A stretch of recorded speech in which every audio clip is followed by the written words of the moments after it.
The Asian American Pacific Islander Nurses Association of Nevada presents Healthy Mondays with AAPINA of Nevada. Start the week healthy and right with interesting conversations on living a healthy lifestyle. And now, your Healthy Mondays host, Dr. Marife Aczon-Armstrong. Aloha! Good evening. Magandang gabi po sa inyong lahat. Naimbaga Sardam, maayong gabi sa inyong tanan.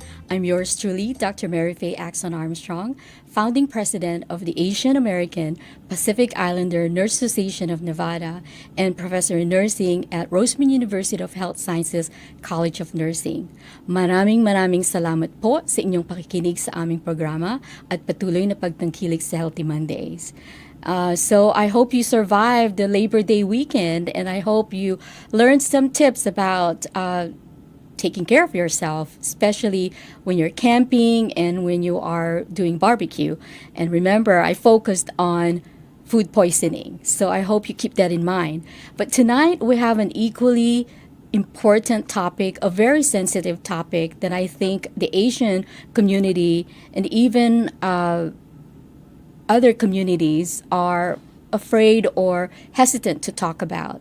I know a couple of months ago I was flipping my Netflix when I'm watching some K-dramas, and I happened to fumble upon it's Indian sort of drama, and it talks about human trafficking. So you guessed it, we're going to talk about human trafficking tonight.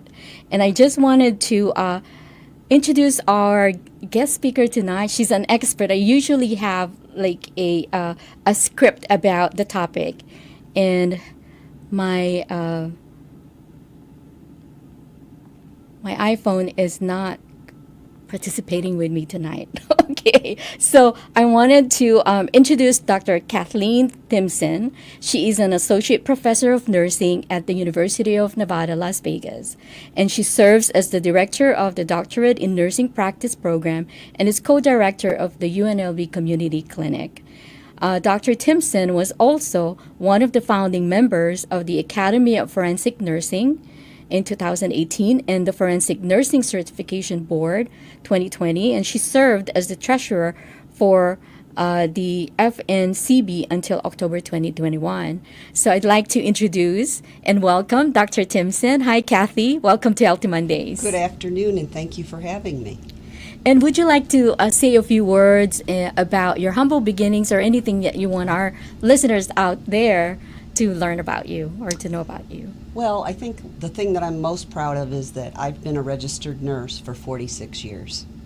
And I've had an amazing opportunity to not have to work one day of those 46 years because I get to do what I love and love what I do every day. And I've had an amazing trajectory of that career. I certified in wound management back in 1980. And I was the 93rd person certified in the world in wounds, which actually began my trajectory of how my career evolved from the bedside at the hospital in the med-surg unit and the critical care units to the emergency room and then to crime scenes and the forensic aspects that I look at now, which is how I actually stumbled into the topic we're going to talk about today with regard to human trafficking. Yes, and I know this is the first time I'm meeting Kathy in person, and we did have a Zoom session, and we talked about human trafficking in many aspects. And I guess you can ask yourself, what comes into your mind when someone say human trafficking? You always think about sex human trafficking, right? But Kathy had opened my thinking about it's not only that, there's also the labor human trafficking, right? And also, lastly, the forced organ transplant, right? Correct. And we'll talk a little bit about that. And I think I wanted to advertise that Kathy is also going to do a webinar session for us, for the nurses, to accomplish their CEUs, continuing education, and that's forthcoming, so we'll give you some information about that. But tonight, I guess let's start at how did you get yourself involved with the human trafficking specialty and topic? So I was finishing up my doctorate in nursing practice work, and I had focused on elder abuse and exploitation and maltreatment. And I attended a seminar one day that my School of Nursing, and I'm from St. Louis, Missouri, where I was teaching, and they had a guest lecturer there who was talking about working with international victims of human trafficking. And I was just spellbound with the information, and I had a totally misconceived notion about sex trafficking, and had no idea, just like you mentioned, that it involved labor trafficking as well, and now organ trafficking. And so I left that lecture that afternoon, and I went immediately to the library and did a literature search and found a lot of information. And I called up a colleague of mine who is a professor at Washington University in epidemiology, and she's from Japan. And I said to her, I said, Rumi, I said, we have to work on this project together. And she's a data scientist and in psychiatry, and me being in nursing, I said, this is a perfect union. And she's like, let's go get someone from the Brown School of Social Work. So there were three of us, Dr. Tanya Edmonds and Dr. Rumi Price and myself, and we set about really educating ourselves about what is all of this about with the human trafficking. And, unlike the movies that you'll see, Taken and some of the other ones that are popular on Netflix or Hulu or whatever, but, people aren't typically abducted. And it's much more prevalent, and it's much more subliminal than that. And I think that some work I was doing in the community at that time, I had students working in an inner city setting, and we did a back to school event, and they did an education for students coming to this back to school event, educating them about cybercrime and cyber sex and cell phone safety. And we surveyed and did some education on 385 children in this inner city setting. And those 385 kids were between the ages of 8 and 14. Wow. And 72% of those children had met a stranger online. 48% of those children met that stranger in person by the 5th encounter they had either online or on their phones. 41% of those children had sex with that adult. And remember the ages, 8 to 14. It's very young, right? So the more we started looking into that, my students and my colleagues, we decided we needed to really advance the education, and we were affiliated with a very large health system. We had 22 hospitals in Missouri and Illinois.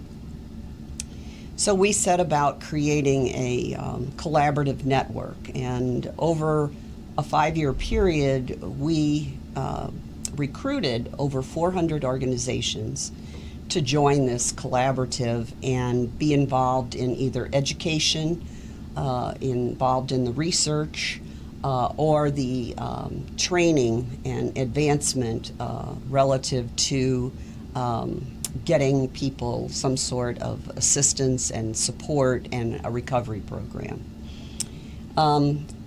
Through that time, I started an annual conference called Traffic School, and it was called Traffic School for Healthcare Providers. And we would have 300 to 500 people come into our one-day conference and learn about different aspects of human trafficking, and dispel a lot of the myths that we have. And in concert with that, then, I had my students become involved, and they would put on scenarios So we would have our theory component about trafficking and dynamics of trafficking, whether it's about how people get recruited.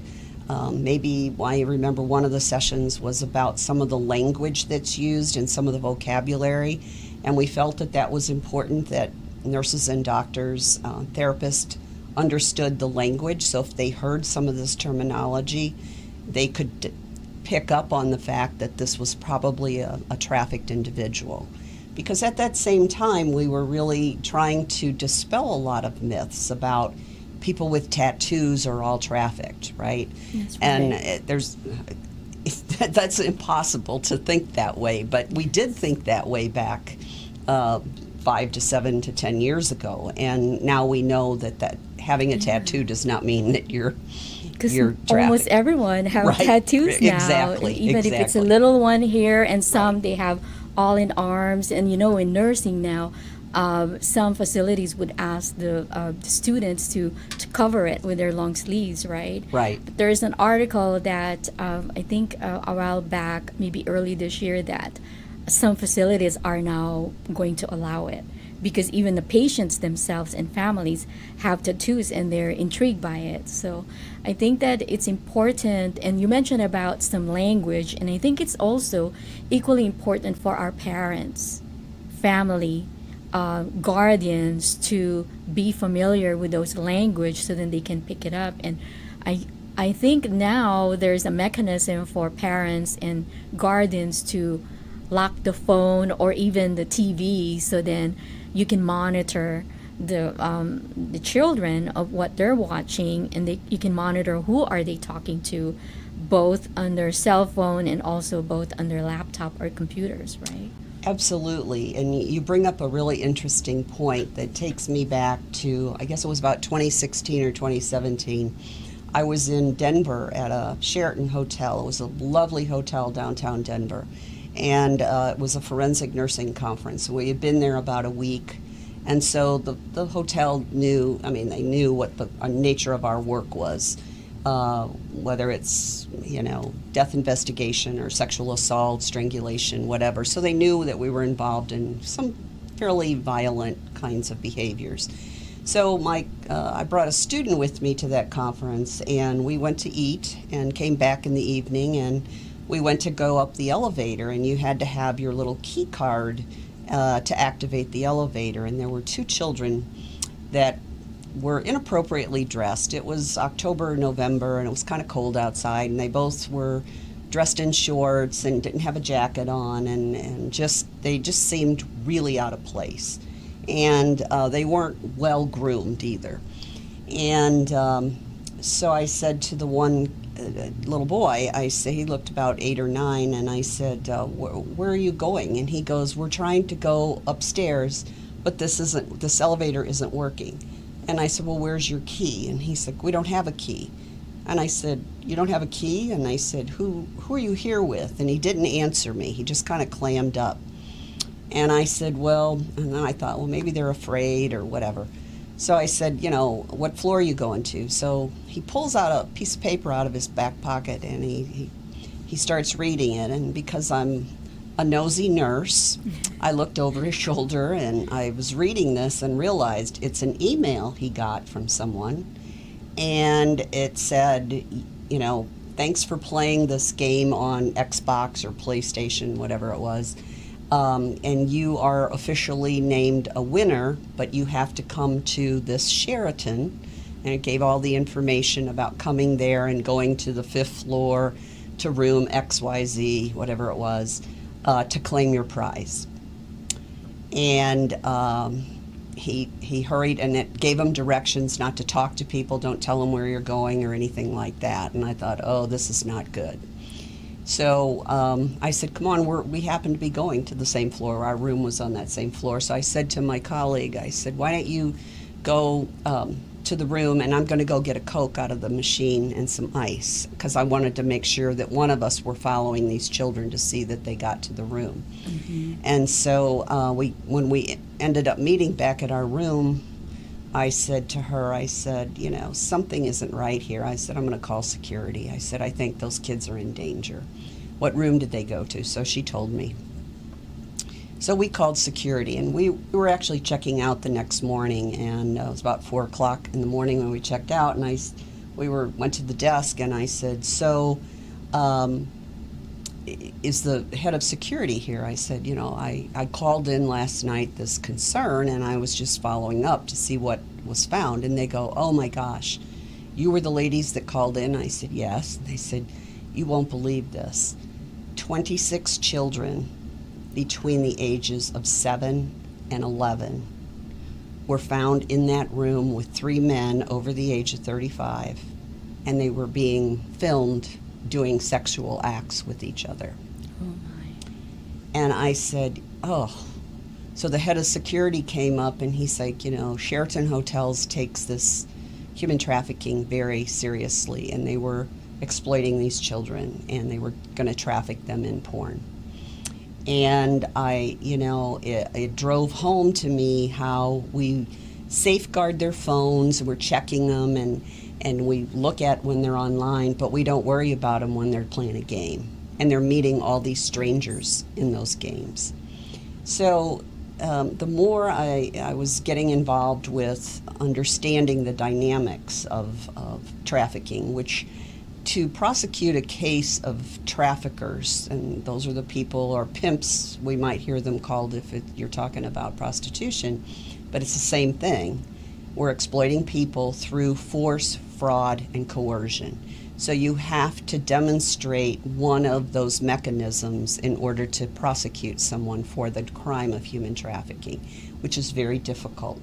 Because when you get human beings involved, that you're trafficking them and not, say, cocaine trafficking, you can't, if you're driving down the street and the police pull you over and you have 2 kilos of cocaine or heroin or whatever sitting next to you on the seat, you can't deny what that is. That's evidence, right? Right, but if you are pulled over and you have another human being there who says, well, I'm this person's niece, or I'm their girlfriend or their boyfriend or whatever, it's really hard to prosecute. So we became very active in our state with our Attorney General at the time, and we were successful in getting some laws passed that looked at somebody who's making money on the transaction of selling a human being or not paying them proper wage for labor trafficking, that they were avoiding paying taxes, and that's the way we were able to get a lot of prosecutions for traffickers in our particular state. So not really the fact that they are human trafficking, it's more on that avenue to get them out of the system. Right. So we had another case of labor trafficking, and sex trafficking is very much, it's sexy to talk about, and people are attracted to talking about it because there's a little bit of drama, I guess, in that story. So we don't know enough or think enough about the labor trafficking that goes on. But typically it's occurring in the areas and neighborhoods that are of the upper socioeconomic status. So you have a lot of people who are day laborers who maybe are movers. Maybe they are landscapers, housekeepers, seamstresses. Nail salons have kind of fallen out of grace. They're legitimized now, so that's a lot of the myth that you have a lot of trafficking going on in nail salons. That's maybe was the case probably 15 years ago, but not so much anymore. Those are legitimate businesses for the most part. There are more regulations now, I believe, the license. I think that's when there's no monitoring and there's no way of, they have to register in order for you to monitor them. Right. So I think you're right. When you have your manicure and pedicure, then, because a lot of times they will incorporate the sex trafficking with those services. Now it's now being monitored. Right.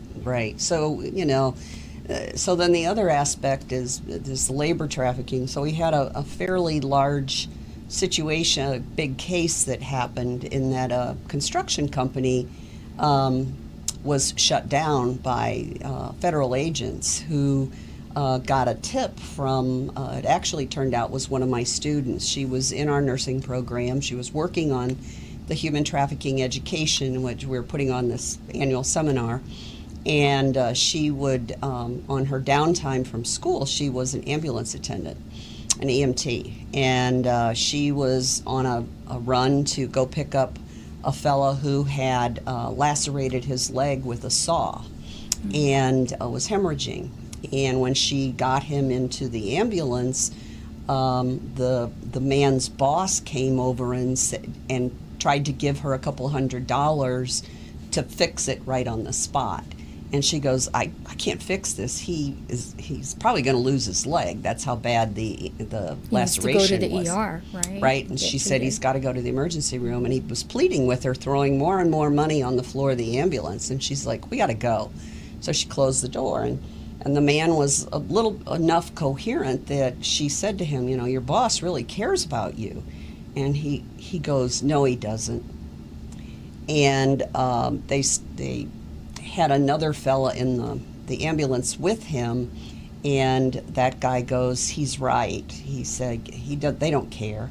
He's like, but they do take good care of us. And she said, what do you mean? And you know, she was tending to the man, and he was stabilized in the ambulance on the way to the hospital. But the story unfolded that this group were 50 Hispanic men who were illegals, who had come across the border to work for this construction company that was very successful and very large in southern Illinois. And he had these 50 men housed in a pole barn on a farm, and they shared one hose to do all of their showering or their bathing and their drinking water. They had a porta potty in that pole barn, and they were sleeping on the floor. And during the day, he would have them going in and removing asbestos from a school and some other buildings in the area, of course, illegally. So, you know, the police raided the situation because when she got to the hospital, you know, she had gotten this full story, and she actually had called me and said, you know, what should I do? And I said, you got to call the FBI tip line. So they can investigate. And I think this Right. real life case scenarios you're sharing with us and our listeners out there can happen anywhere. Absolutely. Yes, and all it takes is one nosy nurse Yeah. and one nosy EMT, and good thing she consulted you, and so she had the direction to Right. to redirect the situation and get it investigated. And so I think it's good to talk about this real life case scenarios because, again, it can happen here, right here, Right. in our neighborhood. It can happen right here in our community, and we don't even know it's happening. It just breaks my heart when you mention the ages of these children that are targeting. And I think that at one point, maybe before the COVID pandemic happened, we were partnering with someone, and we were identified as AAPINA of Nevada was identified as a free zone, human trafficking free zone. I don't know if you've heard about that initiative, where each organization can be identified to be a free zone, human trafficking, where we have a training to identify if a group of people or an individual is being subjected to human trafficking. I think that's amazing, and I think it's really important because even the population that you would probably most likely interface with are very high risk for all forms of trafficking. And about a year and a half ago, I got involved in the forced organ harvesting situation, and that was kind of unknown to me prior to that, and I've been fairly well indoctrinated into that whole mechanism. But how that affects us here in the United States is that because we have such a long wait time here to get an organ sometimes, up 3 to 5 years to get a kidney maybe, or a heart or lungs, liver. The Chinese government has actually, they have a legitimized business where they have organ transplant tourism. and they actually have opened up that business, and you can go online. If you need an organ, you can go online and apply to get this transplant, and within a 2-week period of time they can find you an organ. They're making it like a business. It is a business, Yeah. and the government there in 2019, pre-COVID, made about $2.7 billion on bringing people in from other countries to receive organ transplants. Now the problem with it is that the way they get such a hefty volume and quantity of organs donated is that they arrest people for no reason, other than the people that they arrest are usually folks who are practitioners of some religious or spiritual group. The Taoists, the Taoists, the Falun Gong, Christians. Just want to make sure that our listeners out there, if you're just joining us, this is in China. This is not happening here in the U.S. or in our state right here. So what Kathy is talking about is what's happening, legalized forced organ harvesting in China. Yeah, right? so what happens is, and thank you for clarifying that and dispelling any misconceptions. But what happens there is these practitioners can be walking down the streets and the police will arrest them. They'll handcuff them, they'll take a swab of their cheek inside of their mouth. They don't even get their name. They do the swab of their mouth to get their DNA. So they can type what their blood type is and their tissue types, and then they can find out what kind of an organ is needed for a person. And so when the person inquires from outside of China, they'll know if they have that person incarcerated. And the reason they prey on the religious practitioners is that they live very clean and very pure lives. So they don't have diseases, they don't have diseases of communicable, sexually transmitted diseases or infections, or they don't drink, they don't do drugs, they live very clean, pure spiritual lives. So the transplant is more apt to take and not be rejected, and there's less complications. And the government condones it, it's considered legal there. The practitioners, the healthcare practitioners, the surgeons and the nurses are forced to do these kinds of extractions and surgeries. But unbeknownst to a person, say, coming from the United States to get one of these organs, we're trying to advance that through the Academy of Forensic Nursing, advance information about this practice, because a lot of our citizens are going to China to get these organs because they can get them so fast. And the cost is considerably less. So let's say here in the United States, to get a kidney transplant is about $150,000 for the transplant. If you go to China, you can buy your kidney and get your transplant and be taken care of after the procedure's done in a very high-level 5-star hotel by nurses around the clock for a few days for less than $20,000. And it is in real life case scenario, and it's happening. Yes. So I think for the purpose of sharing this information, it does happen. So we have our free will, and I think in the past we think of that situation would be you get kidnapped. It's no longer the case, even with the human trafficking, with sex trafficking and labor. Now it's more on, because a lot of people are having, especially during the COVID, right? They lost their job. Poverty is really one of the factors that would drive people to go ahead and willingly do all these things. And then I guess, what is your, what would you tell your nursing students when you are educating them about human trafficking, and I guess going back to more application of this information, of how we will educate our nursing students about human trafficking, especially assessment when they are in the facility? That's a great question.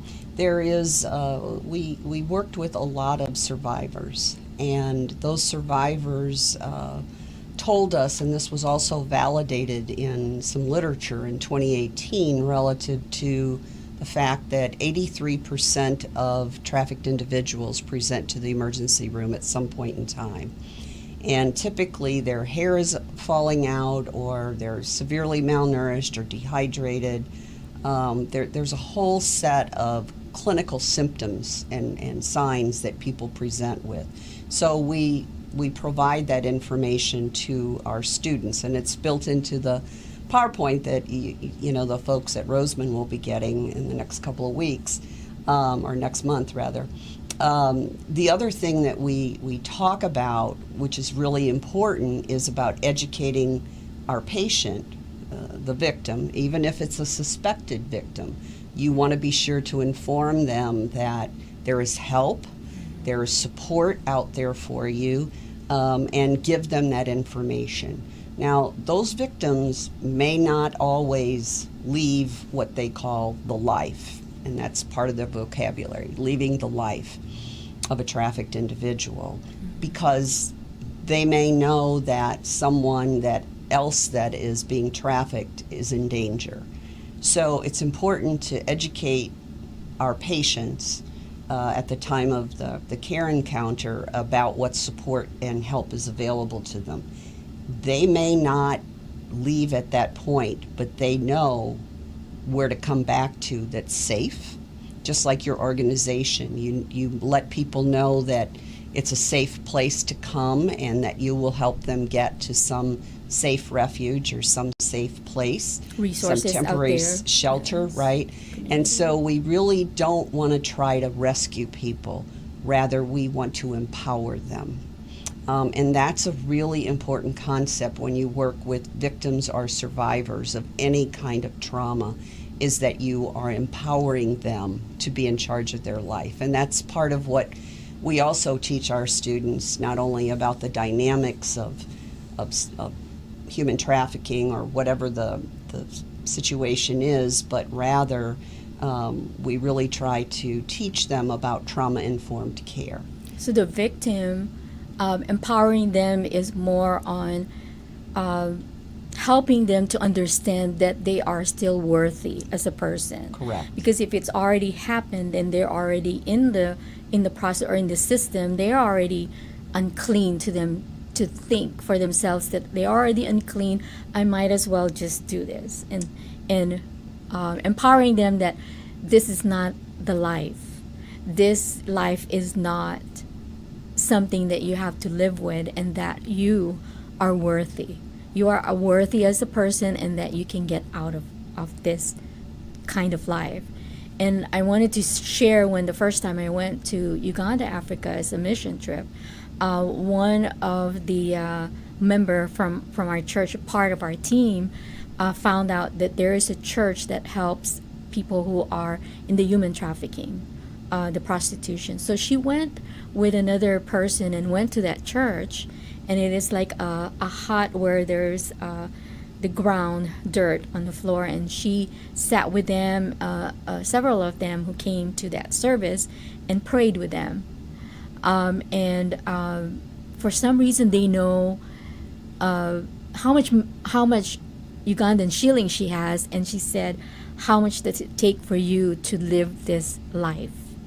And so she said how much, and then she gave them.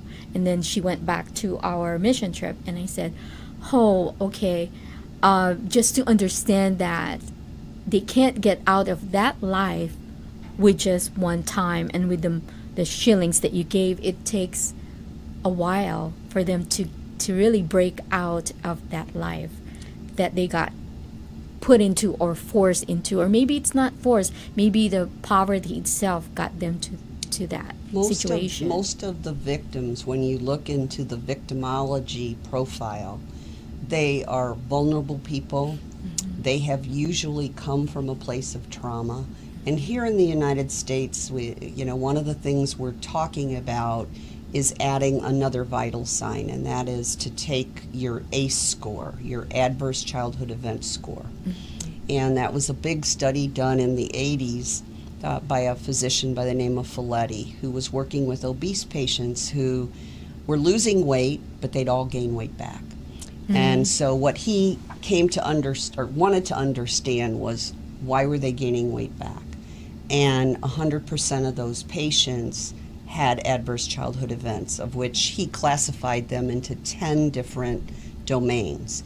So today we have this adverse childhood events, or your ACE score, that you can take an inventory on yourself if you Google ACE, or adverse childhood events inventory, and you can find out what your level of trauma was. So it's a score of 0 if you've had none to 10, which 10 is pretty severe trauma you've experienced as a child.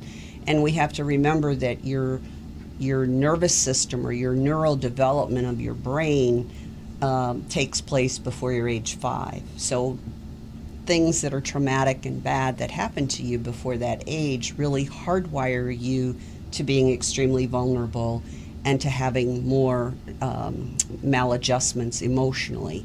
And now we know from the work of the last 40 years with the ACE study is that ACE score is actually a predictor of if you're going to acquire a chronic illness.